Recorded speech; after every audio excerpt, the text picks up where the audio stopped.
waaw Salah damay gën a dëggal di baaxoo di la remercier bu baax a baax ci sa taxawaay parce que yaa ngi def liggéey bu am solo. jërëjëf.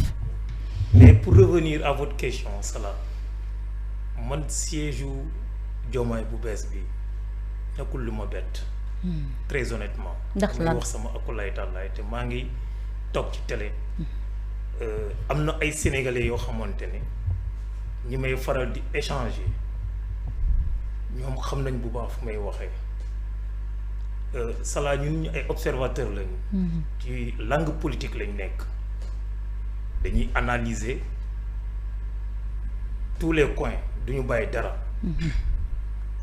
lu ñëwagul sax mun nañ la wax nii ak nii mooy demee noonu position boobu laa am ci taxawaay Diomaye man fi ma sama xel fu mu commencé tey Salah mooy Pastef les patriotes dafa am benn projet politique bu muy incarner Sénégalais yi dañu ñëpp ñu bëri adhéré woo ci ay di laata ñun ñu yegg si au pouvoir gis neen sacrifice bi ñuy def ça a coûté la vie de beaucoup de Sénégalais paix à leurs âmes loolu yëpp pour lan la dañoo bëgg système bi fi nekk ñu détrôner ko indi système bu bees mooy la rupture ñun engagement boobu la ñuy ji quand je dis ñun je fais allusion au président Ousmane Sonko à tous les responsables qui sont dans le passé.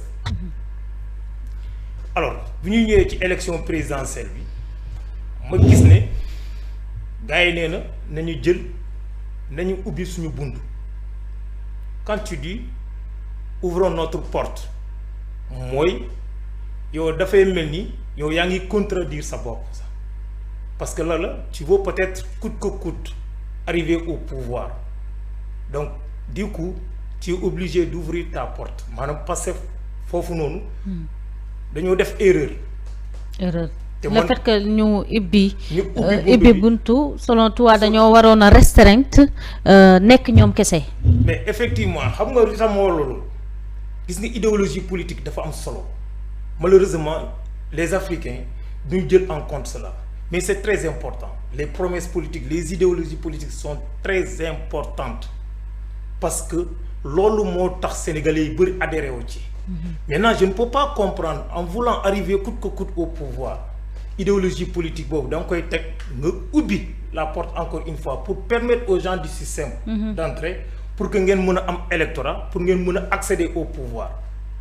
mais Ousmane Sonko li mu waxoon autant dafa leer quel que soit mën ngaa bokk APR nga bokk PDS nga bokk feneen ak feneen mais nga am benn idéologie boo xamante ne moom la Pastef di doxale moom waxoon na sax su fekkente ne yow ak ñoom yéen a bokk benn idéologie bi ñoom dañ lay yaatalal parce que nekkuñu fii pour liggéeyal Pastef kese mais dañoo nekk fii pour liggéeyal Sénégal. waaw mais Salah loolu moom lu wér la ci dégg-dégg mais je parle dans le fond. te situation bi ñu nekk nii. ouverture bi moo ñu ko yóbbee selon toi. ouverture bi moo ñu ko yóbbee effectivement foofu laa lay waxee. fan nga ko teg dama ne nous on avait combattu les gens du système. et ils nous ont combattu bàyyil ma waxee ko noonu. ils nous ont combattu bëgguñu ñun ñu accéder au pouvoir ñun dañoo bëgg ñoom ñu wàcc ku nekk am nga loo collé maanaam motif boo collé sa morom. n'est-ce pas exact ok kon bu ñuy demee ci élection. man yaakaar naa ne suñuy leader man damay indexer je vais pointer du doigt le président Ousmane Sonko du Pastef parce que moom mooy chef de file du parti. man foofu noonu il a commis une grosse erreur en ouvrant la porte du Pastef pour permettre à tous ces gens du système là pour ñu mën a ñëw c'est vrai que réew boo àggee au pouvoir ce n'est plus comment dire un parti politique. c'est-à-dire tu gères toute une nation loolu d'accord naa mais aujourd'hui la situation bi am ni wane na ne on avait commis une erreur peut-être duñ ko wax sax quoi ñoom. mais si on avait pris notre responsabilité. ni ne Pastef du ubbi buntam dañuy dem aux élections lu ñu am ni jël. wallahi dinañ gagner élection face à Amadou Ba comme ni ñu ko gagner sans ces anciens élus là. xoolal les maires là. Salah xoolal rek les maires ñi nekk dans les différentes communes du Sénégal. ñu nekk dans le système moo xam APR la moo xam PDS la te ñu ñëwoon épauler ñu maire yooyu la actuellement ni di Mimi Touré. ak le président Diomaye di leen tallal loxo pour indi leen. donc ça veut dire que tout a été prémédité dañoo nax Ousmane Sonko nit la. président Ousmane Sonko c'est quelqu'un qui est très lucide. Il a la volonté politique. Il veut la liberté des Sénégalais. Mais il faut noter que le président Ousmane Sonko c'est un être humain qui est censé de commettre des erreurs. Est-ce que vous comprenez? Donc lii yëpp gars yi dañu dugal le président Ousmane Sonko ci erreur. Mais man je sais que en âme et conscience si c'était la volonté unique de Ousmane Sonko on allait passer dañuy dem élection lu ñu am ñu jël. mais comme ni mu ko defee à l'Assemblée nationale. très bien comme ni ñu ko defee à l'Assemblée nationale. mais tout loolu yëpp wane na ne lii li ñu préparé parce que aussi. kon su ma la déggee ñi nga xamante ne ñoom ñoo di ñu ñuy woowee nitu système yi dañoo préparé tey pour yàq li yàqu tey. waaw mais justement parce qu'ils avaient tous les renseignements généraux sont là. Ils savent bien que ne élection bii ñu jëm nii avec Macky Sall ou sans Macky Sall ak ku ñu mën a tànn fii devant Ousmane Sonko wala Ousmane Sonko képp ku mu tànn élection bi Pastef va gagner les élections.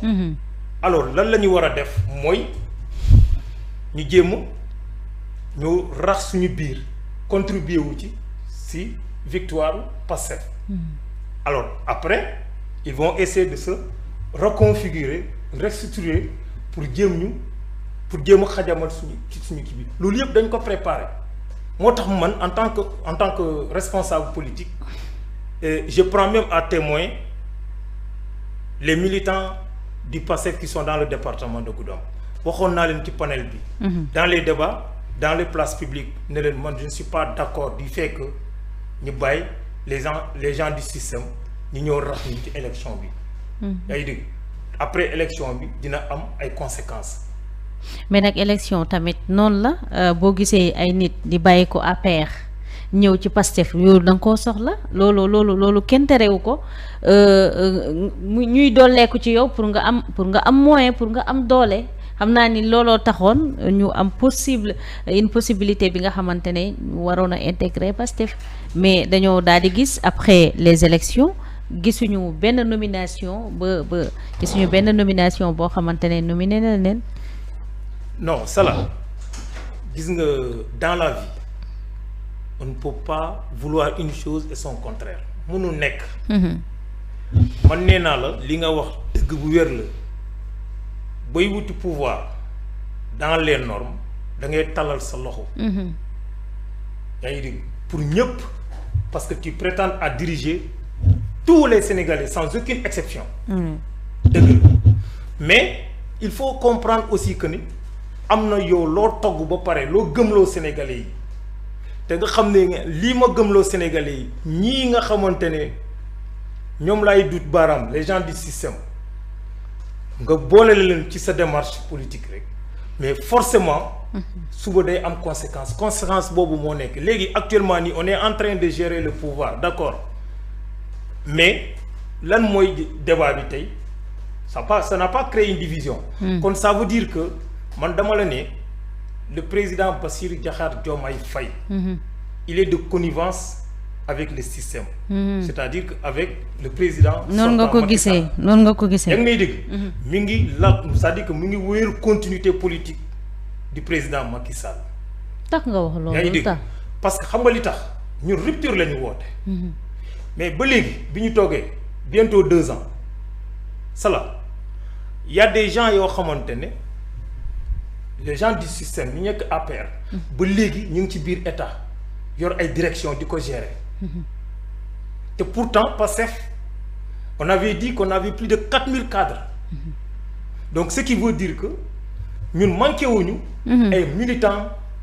ay intellectuels chevronnés yu war a mën a toog ci place yooyu mën a diligenter suñu projet bi manqué wuñu loolu mais kon su loolu bu fekkente ne ba léegi ces dirigeants maanaam ces gens du système ñu ngi continuer di gérer seen poste de responsabilité comme DG wala yeneen yu mel noonu kon ça veut dire que la théorie du deuxième mandat bi ñuy lamlaame mi ngi gën a dessiner mi ngi gën a définir et pour revenir ci siège u Diomaye mais Diomaye mu nee na mu ngi ci tournée économique. mais quelqu'un qui est dans une tournée économique. tey yow nga ñëw il n'a même pas quitté Casamance mi ngi foofu. nga ñëw affiché wu sa écran sa portrait. pour wane ne léegi am naa siège. donc ñun ñoo fi nekk di dawal ay diplomatie c'est-à-dire quand je dis ñun je fais directement Ousmane Sonko. moo fi nekk di jéem a dawal diplomatie pour lépp mën a rafet. ndax dafa yor xol bu rafet am yéene pour Sénégal baax. nekkul ci ay politique politicienne boo tax mu nekk dans la diplomatie muy ñaax sénégalais muy alerté wu di organiser terrain meeting loolu yëpp mënoon na ñàkk. ay terrain meeting yëpp Ousmane Sonko daf ko def pour juste rek interpeller l'opinion nationale et internationale surtout les militants qui sont de tout cœur avec lui. pour xamal na leen ne am na loo xamante ne mi ngi ñëw. préparez-vous pour que au moins ci fexe loolu muy le président Bassirou Diomaye Diakhar Faye pour mu mën a def recul xam na ne ci Pastef la bokk ci idéologie Pastef la musa xam Salah yaa ngi may dégg. donc ñii nga xamante ne ci système bi lañ bokkoon dañ koy nax.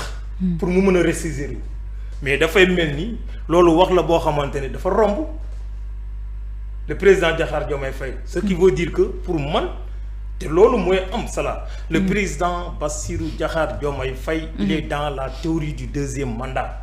est-ce que tamit jàppoo ni li muy def nii moom président Diomaye Diakhar Faye jàppoo ni dafay fexe di bloquer lu opposition bi nga xamante ne bi ñu dalee wax Sonko Diomaye ba léegi amul benn opposition bu fi feeñ est-ce que nekkul tamit stratégie bi nga xamante ne dañ ko taxawal rek pour barrer l'opposition comme ça la Ousmane Sonko waxoon ne ñun opposition amu fi su demee bay opposer ñun ñooy opposer suñu biir pour mën a permettre Ousmane Sonko mu mën a accéder en 2029 au pouvoir. Salah loolu gëwuma ko. gëwuma ko.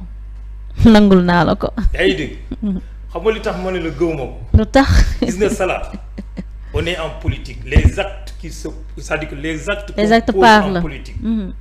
da nga koy jàng nga xam ko. chaque acte politique day compté wu. yaa ngi dégg. Salah bu ñu fàtte ne président Bassirou ak Ousmane Sonko moment bi ñu nekkee en prison ñoom ñaar. ak yàlla am na lu ñu waxante.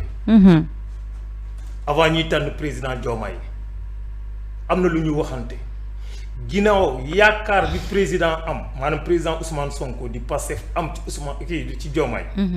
am na lu ñu waxante mooy que ne comme lii projet la problème personne warul poser obstacle bi fii. bu nekkul man bu nekkul yow dina mun a nekk keneen. donc comme yàlla dafa def man ak yow ñoo nekk ci prison yaa ma jege. nañu waxtaan te yow yaa nekk le secrétaire général du parti. ak affinité sociale bu ñu am loolu yëpp. président Ousmane Sonko jël loolu yëpp teg ko ci kanamam. joxoñ Diomaye. léegi ne ko léegi yow porter projet bi nga définir ko. mais bi Diomaye ñëwee bu Diomaye toogee te avant sax loolu. ñoom ñaar 2 ans la ñu waxante. yaa ngi dégg mais bi ñu demee ci biir président Ousmane Sonko ci boppam moo ne yeggalil sa mandat bi. ba 5 ans yi mat ba 5 ans yi mat. yaa ngi muy dégg mais dafa mel ni les délices du pouvoir moo dab Diomaye ak ñi mu àndal. léegi fi mu ne nii il n'en est pas question ak le système parce que bu ñu nee système du Sénégal fii kese. Il y a les Occidentaux, ils sont dans le système. Tey la position de Ousmane Sonko dérange le système national et le système international. Donc tey situation bi xew diggante Diomaye ak Ousmane Sonko ça leur plaît beaucoup. Tey ils sont en train de mettre de l'huile sur le feu. pour que ñoom ñaar ñu séparé wu. De ce fait que système bi dina reprendre normalement yaa ngi dégg moo tax ma ne la man gëwuma Salah. stratégie la ko stratégie la. Diomaye day dëggal boppam te fu ñuy jëm ak le président Diomaye. nu mu tudd sax. Sonko. non Diomaye day créer. son parti politique. yaa ngi dégg couleur yëpp annoncé na kii bi siège bi ban couleur la. rouge bleu. rouge bleu mais attends, les couleurs ça parle, nous on est des artistes. Les couleurs ça parle, les portraits ça parle. rouge bleu lan la bëgg a wax rouge bleu. Rouge bleu ça symbolise quoi? La stabilité. Diomaye dans sa tête moom man je suis un président qui n'est pas là pour faire des règlements de compte te loolu du règlement de compte moi c'est-à-dire que moom dafay wane ne je suis là pour la stabilité nationale. yaa ngi dégg. C'est comme si c'est quelqu'un qui stigmatise Ousmane Sonko. doy na waar. yaa ngi may dégg donc Diomaye pour man il est tard. Diomaye le président Diomaye mënatul ressaisir. day dem rek. non lu mu am jël. te am Mimi Touré li mu nekk di def yii yëpp mais c'est mais c'est le président qui l'encourage. bu ko neexoon de suba mu dakk. C'est le président qui l'encourage. dañuy tooñ Mimi Touré man des fois bu ma gisee ay responsable ñu dem toog ci télé di duut baaram ay Mimi Touré ay Abdourahmane Diouf mais pour man dañ leen di tooñ. dañuy nekk fii di leem rek c'est-à-dire que il faut appeler le chat par le chat. oui. toute cette situation là bi am nii mais ça vient du président Bassirou Diakhar Diomaye Faye qui a la volonté de se séparer avec le passé. Il ne compte plus avec l'appareil politique. Est-ce qu'on peut qualifier président comme militant Pastef waaw wala déet est-ce que ba léegi avec tout ce qu'il est en train de faire mën nañ koo qualifier comme militant Pastef est-ce que tamit mën ngaa nekk militant en même temps de def parallélisme. Bon, dans le texte on peut le considérer comme quelqu'un qui est jusque-là un militant du Pastef parce que Pastef dafa am ay textes. yu ñu tënk. C'est un militant du Pastef mais sa démarche politique ni muy defee vraiment. day mel ni day jalgati texte bi day mel ni day abuser sa position du président de la République pour contrôler vaille que vaille la coalition Diomaye yaa ngi dégg te loolu yaakaar naa ne bu ñu fay yàggee c'est comme si on peut dire que Diomaye est en train de trahir ses militants, ses électeurs. Et un leader politique, un président qui trahit ses militants, qui trahit ses idéologies politiques. yaa ngi dégg kooku ce président-là pour man mérité wul sax parti bi ñu jox ko honneur mérité wul pour ñu soutenir ko yaa ngi may dégg may ni dégg bu baax cela lii man bettuma maa ngi toog seen télé le PDG mu ngi may dégg bu baax honorable Ahmed Aïdara mu ngi may dégg dama ko envoyé benn message ne ko du moom kese de il y a beaucoup de cadres qui sont avec nous envoyé naa leen message il y a de cela très longtemps xamal na leen Diomaye bii ma gis nii ci création parti am lay jëm jël na yoonu boppam il ne compte plus sur l'appareil politique du Pastef yaa ngi dégg il compte plutôt sur l'opposition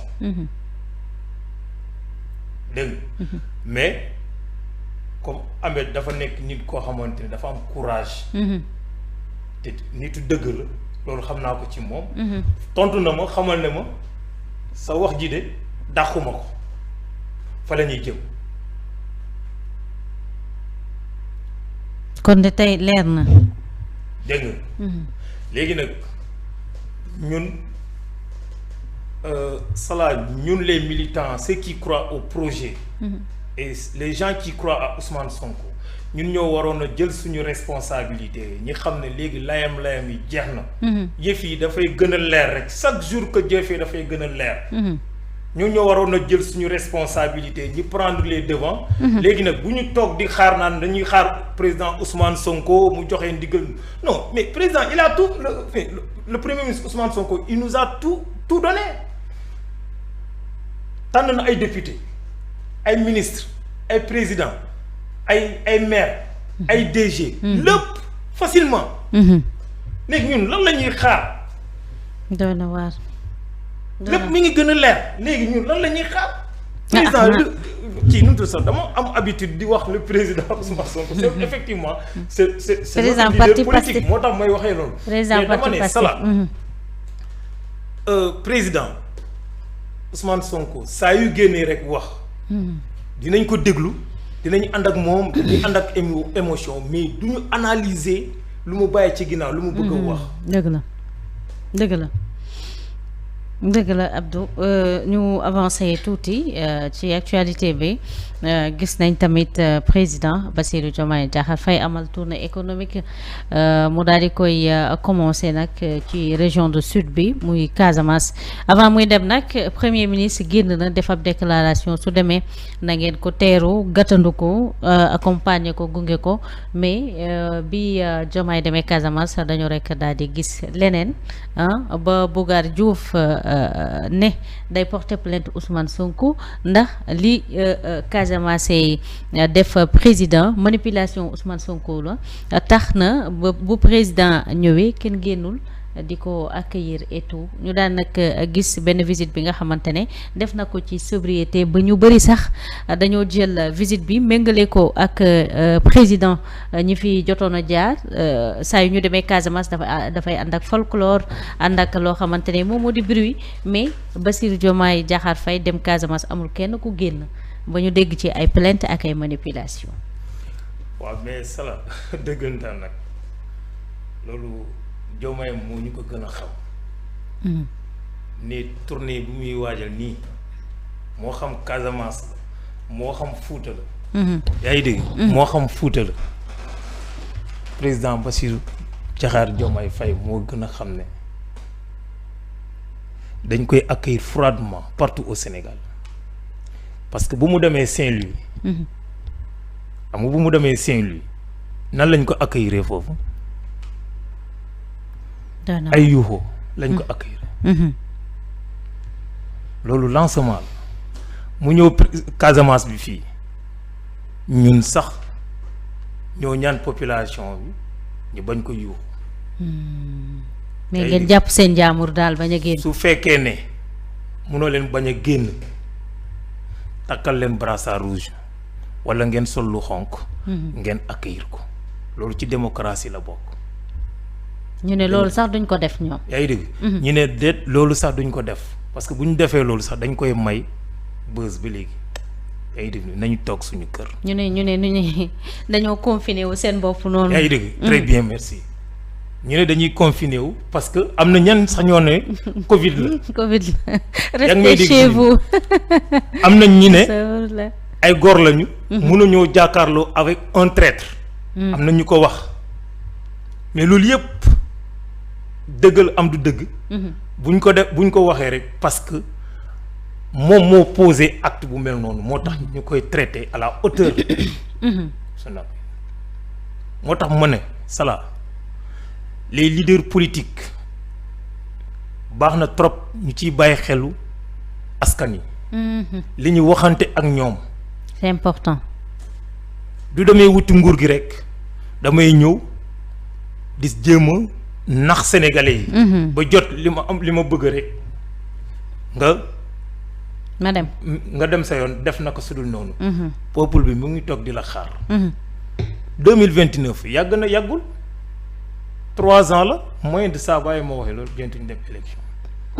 yaa ngi dégg lii naan tournée économique Sala.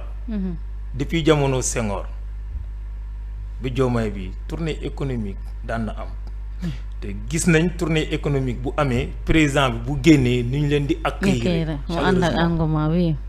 C'est la première fois dans l'histoire politique du Sénégal gis un président qui est en train de faire une tournée politique. On l'a accueilli froidement. Les gens ont peur même de lui faire face. ñun dafa am lu ñu gëm. La trahison baaxul. war boo ko waxee rek bu ñu nee diw warkat la rek. nit ñi dañ lay bàyyi xel c'est pas bon. Et puis c'est pas un bon exemple pour des responsables politiques ñuy diriger réew mi. di wone exemple bu mel noonu dans la société les gens diront que ne yàggul sax mbuur bi fii ci croisement bi ay taalibe xawma lan la ñu jote mun na ko delloo ma sama xaalis mun na ko yow traître nga warkat nga mun na ko loolu ci mode bi la nekk quoi léegi loolu moo xew day di nee na ko loolu moo xew waaw léegi ay xale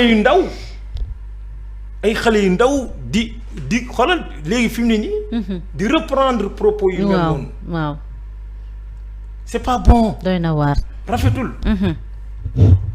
yaa ngi may dégg te lii ñu naan tournée économique la même bu dee sax loolu la mais il faut savoir que tournée économique bi ça rime avec la politique am na sax ñuy wax ne c'est une tournée politique déguisée très bien loolu la man dama ko yàgg a wax gis nga Salam man dama nekk koo xamante ni li ma gëmul du ma yëg te loolu doguma la Abdou l'intervention de Bougar Diouf dafay confirmer loolu le fait que mu ne Ousmane Sonko moo manipuler nit ñi ñu bañ a génn teertu ki nga xamante moom di président de la République bu nekkoon tournée économique kese yaakaar naa moom duy dem bay wax loolu quand même. non xam nga man tey Bougar moom li ma waxoon ci njëlbeen bi loolu lay waxaat fii dama ne lu muy wuti am na ko quoi buzz la bëgg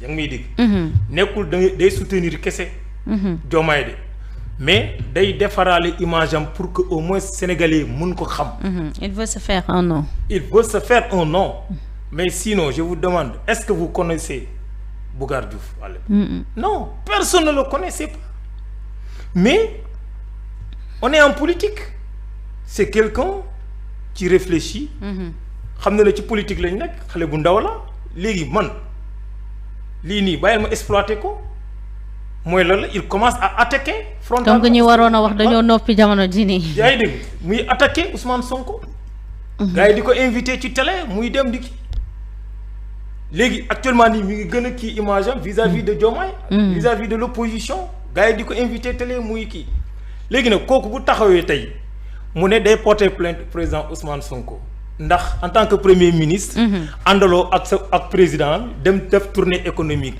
kooku il est en train de faire de la diversion c'est pour juste rek les gens lui prêtent une oreille attentive mais il ne croit même pas à ses propos en tout cas quand même soyez sérieux te man damay faral di wax sax dama ne su journaliste yi bu ngeen ma invité ci plateau li lay war a suul ay waxu Bougar Diouf sax daf ñuy tardel amul sens quoi dëgg la moom na gëm lu mu gëm ñun ñu gëm lu ñu gëm mais parfois tamit mu nekk actualité d'accord dañuy jàll ci beneen poñ mu ñeel nag réouverture procès Sonko Mame Mbaye Niang gis nañ lu yàggul dara ay avocat wam daal di toog conférence de presse ndaxte avant loolu dafa am li fi nekkoon mu nekk coow loo xamante ne Ousmane Sonko mën na bokk wala bokkul ñoom daal ñu daal di nay am ab conférence de presse addu ci mbirub Ousmane Sonko mi nga xamante ne wàllum diffamation moom moo ko tere woon na nekk candidat ba mu remplacer Bassirou Diomaye Diakhar Faye